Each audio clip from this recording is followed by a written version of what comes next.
Here is the code for quick union again. I made some small changes in it that I will explain.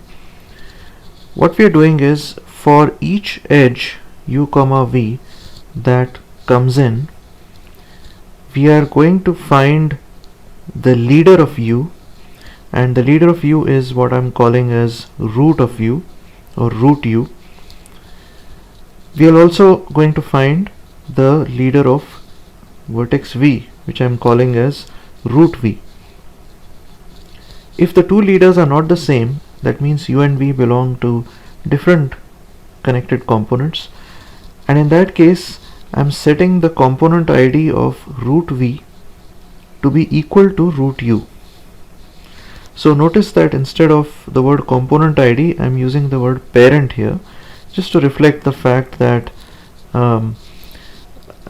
what node each vertex points to is like its parent in this tree or list kind of structure. So you might remember from your previous exposure to problems on BFS that we sometimes use this parent array to keep track of which node discovered which node in BFS, and so the parent of a node in BFS was the parent that discovered it. And so if we had to trace the shortest path back from a root to the source node, we would start from that node and keep following the parent array value until we reach a node which does not have any other parent. And so we are doing something similar here.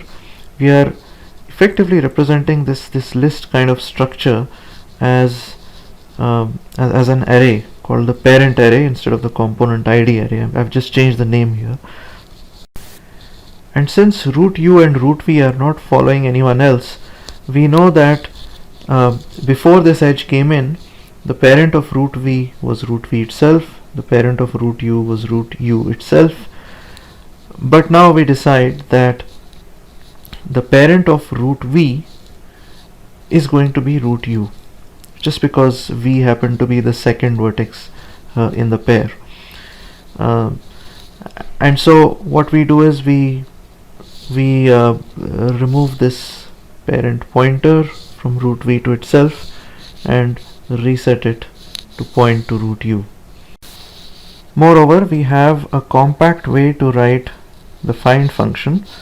So if you are doing find on x, we will keep walking up until we reach a point where x becomes equal to its own parent. So while x is not equal to its own parent, we keep walking up. We basically reset x to be equal to its parent, and once we reach a point where we can't go further up, we know that we are at the root of the component that we started in, and so we return at that point x, which at that point will be pointing to the root of that component. So this is what we called as quick union in the last video, and we saw that it runs in quadratic complexity, which is not better than the first two methods that we saw, the BFS DFS based method and the quick find method. So how do we improve the complexity then to end up with something that is better than n square? Well, one thing we have already noted is that when we get an edge between a vertex, say a vertex u like this, and a vertex v which happens to belong to a long chain like that. Now v could be anywhere along this chain. Regardless of where v is, we are going to go up to the root of v and we are going to blindly make it point to u. And so this makes our code susceptible to creating these long chains, which is what caused the find operation to take linear time in the worst case. What would have been ideal here is not for root of v to become u, but to actually make u become the child of root v. So if that had happened, then our chain wouldn't have grown further. Instead, root of v would have acquired a new child, which is u. And in fact, if we had been implementing this kind of method earlier on, then maybe our chain wouldn't have grown to that, to this much of height. We could have had a shallower structure, which would look something like this. The shallower the structure, the better it is for us, because when we do a find on any of these nodes in this structure, we don't have to walk up too many pointers to reach the root of that component. And so we somehow want to make the this structure shallow, so that the complexity of a find operation will remain as low as possible.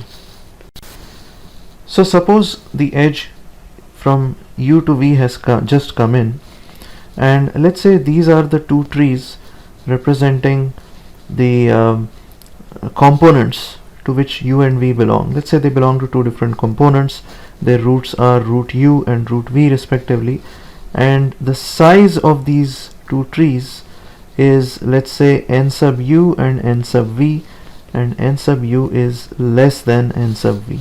So n sub u is a smaller tree, n sub v is a larger tree, and we have the choice now between making root v point to root u or root u point to root v. The question is, which choice should we make? So let's think about it for a moment. Since the tree on the left happens to be smaller in size, presumably it has a smaller height. So let's say the height of this tree is, just as an example, let's say it's 3, and let's say that the height of this larger tree is, for argument's sake, let's say it's 5. So if we make root v point to root u, something like that, then what will be the height of the resulting tree? The resulting tree kind of structure will look something like this. It will have this height 5 tree now become a subtree of root u. So the height of this whole structure is going to be basically this 5 plus an additional 1 for this edge, which is going to be 6. On the other hand, if we make root u become the child of root v, something like that, then we will have the smaller tree become the child of the larger tree. And so if the height of the smaller tree was 3, this extra edge to reach the root is going to make the height of the subtree on the left to be 4, whereas the height of the subtree on the right is already known to be 5. So the merged structure does not have a bigger height than the structure which was already there on the right hand side, which had a height of 5. So the height of the merged tree did not go up in this case, whereas had we made the larger tree point to the root of the smaller tree, or become a child of the root of the smaller tree, we would have had the height increase to 6. And so if you want to keep things shallow, intuitively it seems that we should make the root of the smaller tree point to the root of the larger tree. So this is the rule we have decided to follow. When merging together two components, we're going to make the leader of the smaller component point to the leader of the larger component. And the claim that we're going to make is that by doing so, on any find operation, let's say we are doing find on x, the length of the path that we need to walk up to go from x to root x, this length, which is also the height in some sense of the tree, if we assume that x is an arbitrary vertex, this maximum length is going to be less than or equal to log of n instead of being less than or equal to n. This is the claim that we are making, that the height of this tree-like structure that we are going to get is less than or equal to log of the number of nodes or vertices in that component which is being represented as a tree. So if this really happens to be the case, then the maximum time complexity of a find operation will be upper bounded by log n, and that is a very nice property to have, because if we have that property, then if we go back to the complexity of union and find operations, if you remember, we had n minus 1 union operations taking order 1 time each, right, a constant time per union, and this was order n. We also had 2m find operations, and we are now saying that the complexity of these find operations is going to be bounded by log of n. If that happens, then we are going to get order m log n here, and assuming that our graph is a sparse graph, which means m is basically order n, then the sum of these two is going to be order of n log n, which is going to be definitely better than the quadratic time we were getting for the earlier methods. And so this is the motivation for trying to make sure that the height of the tree, which is basically going to govern the worst case complexity of a find operation, we want to make sure that the height of the tree is log n. That means the structure we are getting here for each component should look like a balanced tree. It should have that balance property where the height is less than or equal to log n. So how does this rule help us achieve that? The rule that if you have two different components and you're trying to merge them together, it's always better to take the root of the smaller tree and make it point to the root of the larger tree.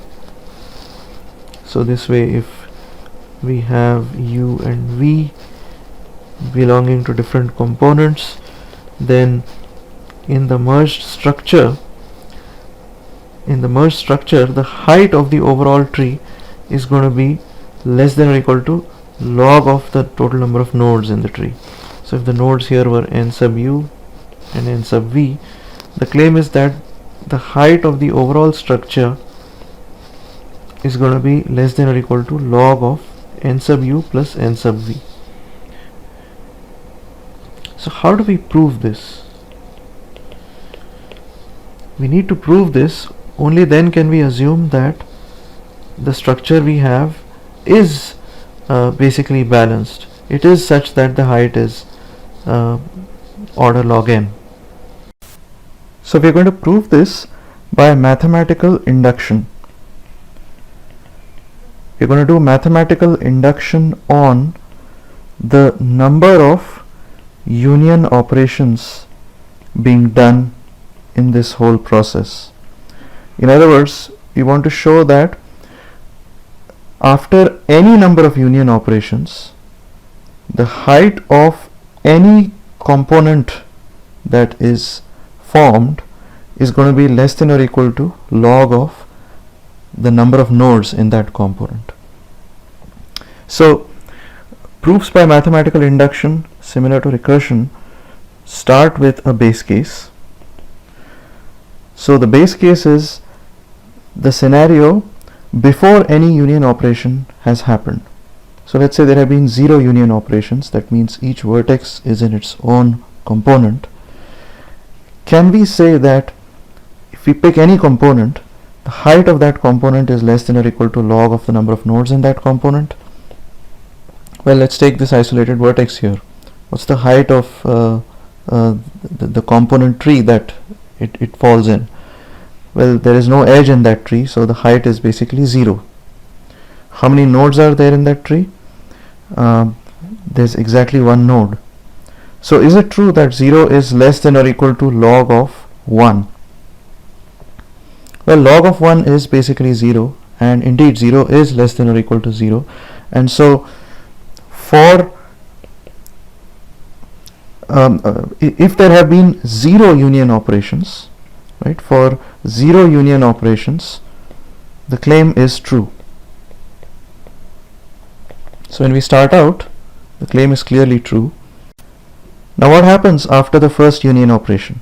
After the first union operation, we are going to have two vertices connected together, and let's say the structure now looks like this. In this new component that is formed, the height is going to be equal to 1 because we are measuring height in terms of the number of edges in that component. What is n? N is 2, since there are two vertices in the component. Now is it true that h is less than or equal to log of 2? Well, log of 2 is basically 1, and 1 is indeed less than or equal to 1. So clearly the claim is true after the first union operation as well. The claim is true after the first union operation. So what we will now assume is that the claim is true after the first I union operations, and show that it continues to be true after the I plus first union operation. In fact, even though it's not required, let me also prove the claim as true after the first two union operations. So we proved it for 0 union operations, 1 union operation. Let's see what happens after 2 union operations. So after the first union operation, we would have a structure or a collection of disjoint components like this. The second union operation is going to either link together two isolated components, or it's going to link together this existing component of size 2 with one of the other components.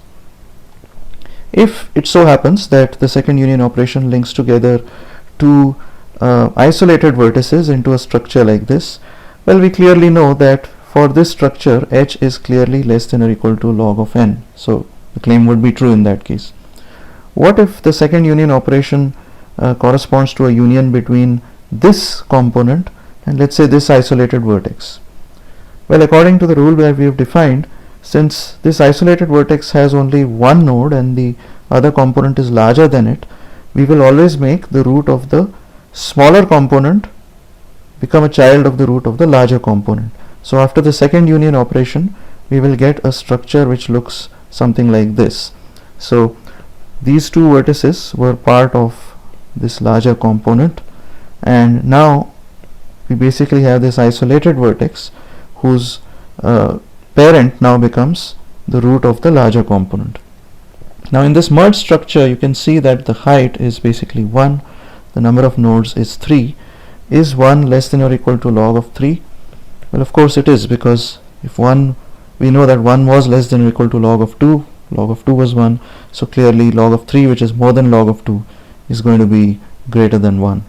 So the claim is true even after the second union operation. So let's assume that we've had about I union operations so far, and the claim happens to be true up to that point. So assume that the claim is true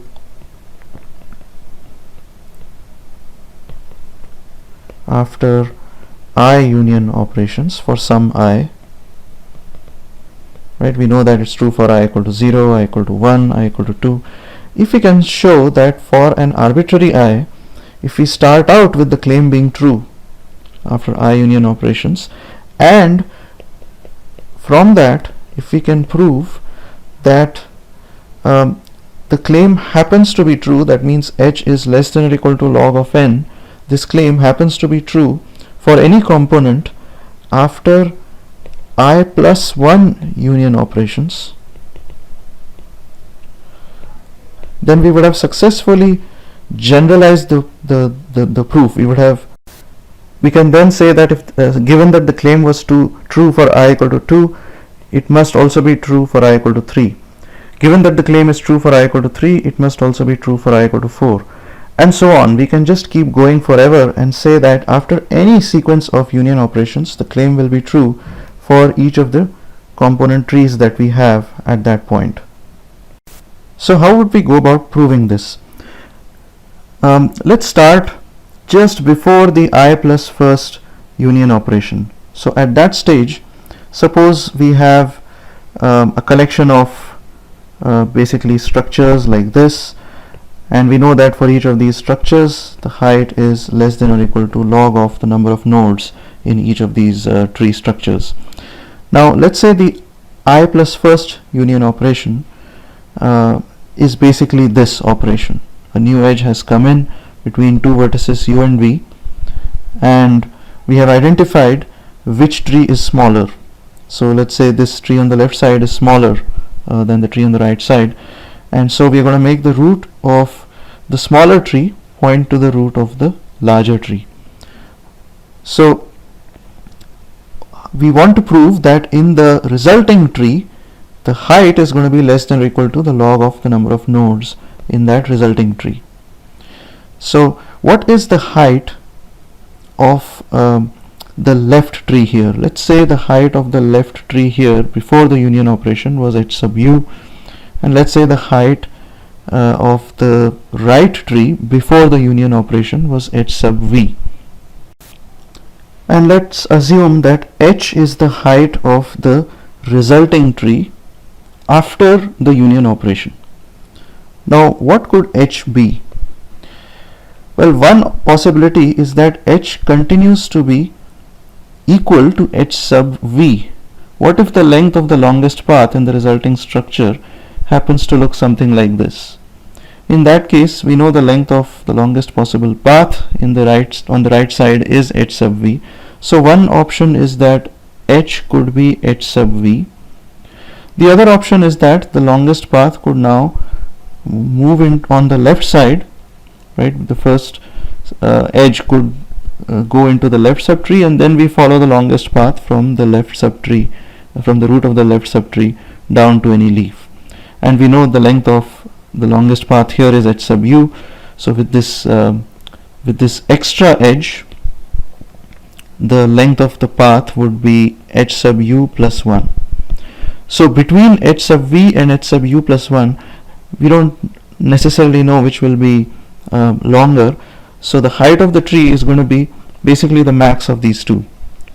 Whichever path happens to be longer, sometimes it might be h sub v, sometimes it might be h sub u plus 1. We don't know. But what we do know is that if the height happens to be, let's say, h sub v, suppose case 1 is true, that if h is equal to h sub v, then can we claim that h is going to be less than or equal to the log of the total number of nodes in the merged tree? Well, from our induction hypothesis, given that the tree on the right side had that balance already, we know that h sub v, which is the height of the tree on the right side, was less than or equal to log of the number of nodes on the right side. This was part of our induction hypothesis. It follows from the fact that the claim was generally true after I union operations.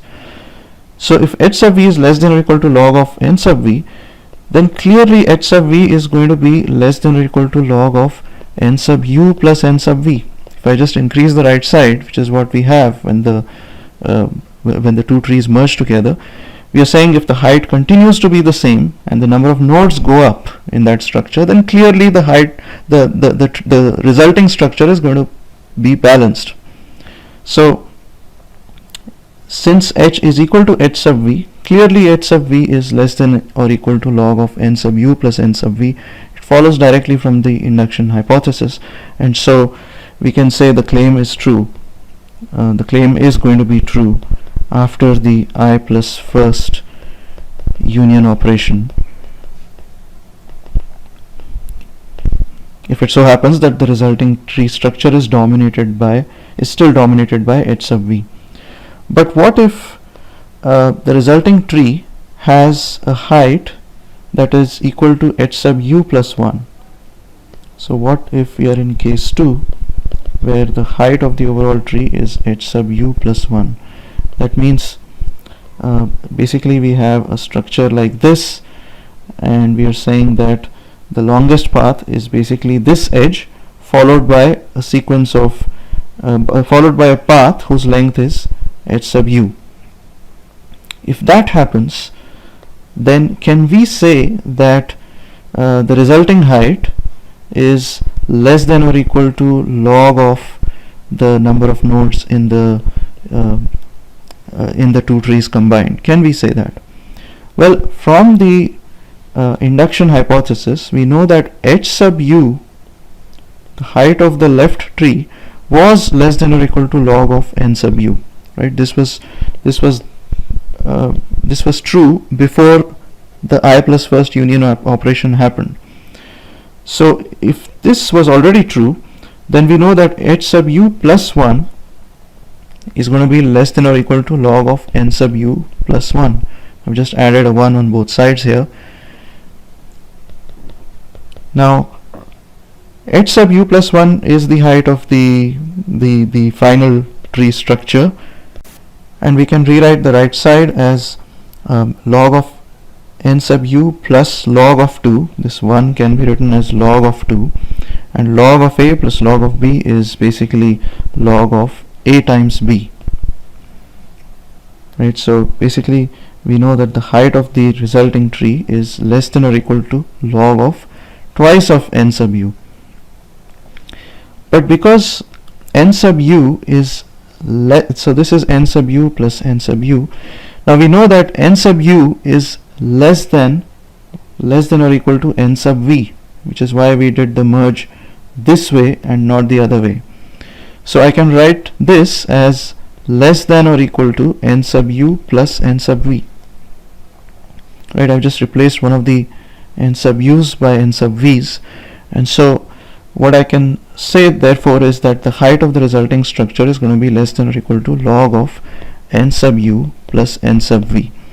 So it is indeed true that if the height was if the two trees were balanced before the union operation, the merged structure will continue to be balanced after the union operation, regardless of whether the resulting height is dominated by the original tree on the right side or by the new tree, the extended tree on the left side. In both cases, in case 1 as well as case 2, we have shown that the height of the resulting structure is going to be less than or equal to log of the number of nodes in the resulting structure. And so we are guaranteed therefore that after a sequence of any number of union operations, we are going to have a collection of disjoint components, each component represented by some kind of tree, and each of these trees is going to be height balanced.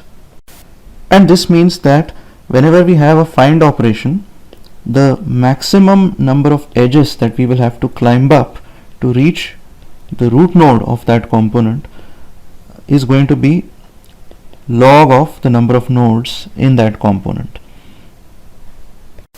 And so the total complexity in this whole process which is basically the number of union operations times the cost of each union operation plus the number of find operations times the cost of an individual find operation, is going to be given by n minus 1 times order 1 plus 2m times order of log n, and this is going to be order of m log n, which basically is equivalent to order n log n if the graph is sparse, and this is clearly better than the quadratic complexity we've had so far.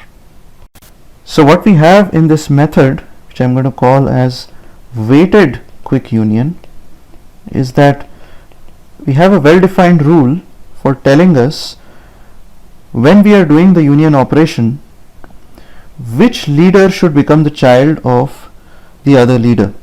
So instead of always making the second leader become a child of the first leader, we are actually going to look at the size of their following, right? So basically the leader with the smaller following, right, the leader of the religion which has fewer followers is going to convert to the leader of the religion which has more followers, and by doing so we are going to see that the resulting structure is going to be balanced. And so this is really a modification of quick union to incorporate this rule, which ensures that there will be height balance in every single tree structure all across this sequence of union and find operations. Want to become a software engineer at Google? You can, like thousands of our students. You just need to learn from those who've already cleared FANG interviews. At Interview Kickstart, our interview prep courses are developed and taught live by 150 plus instructors from Tier 1 companies like Google and Facebook. Our courses are tailored to help you crack software engineering domain interviews, including back-end, full stack, machine learning, embedded systems, data science, and more. To learn more, book your free webinar slot today